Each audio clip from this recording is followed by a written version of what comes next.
presents by Rekha Films.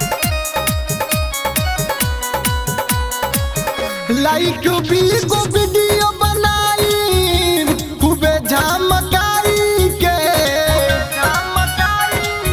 लाइक भी को video बनाई खूबे झमकाई के कि फेमस हो जाई बे भतार कमरिया हिलाई के कि फेमस हो जाई बे भतार कमरिया हिलाई के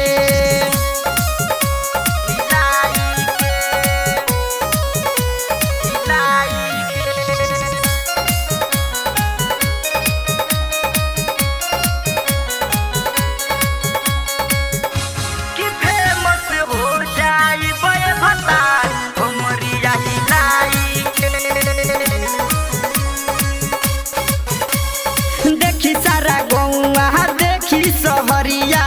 हमरो ये स्टाइल हो हर एक मोबाइल पर लव कब ये राजा वीडियो वायरल हो जाई हो। कुर्सी लगाई के खोई हो संगे रसमलाई के कुर्सी लगा के खोई हो संगे रसमलाई के कि फेमस हो जाई बे भतार कमरिया हिलाई के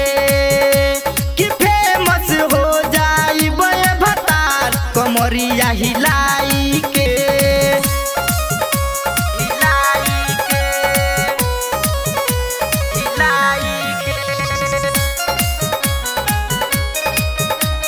Presents by Rekha Films.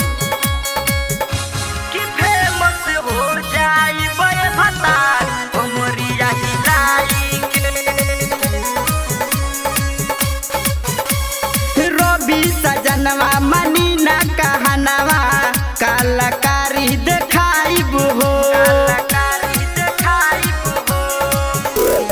देवे खातिर ऑडिशन राजा मुंबई हम जाइब हो पवन खेसारी साथे ठुमका लगाई के रूपेश राज साथे ठुमका लगाई के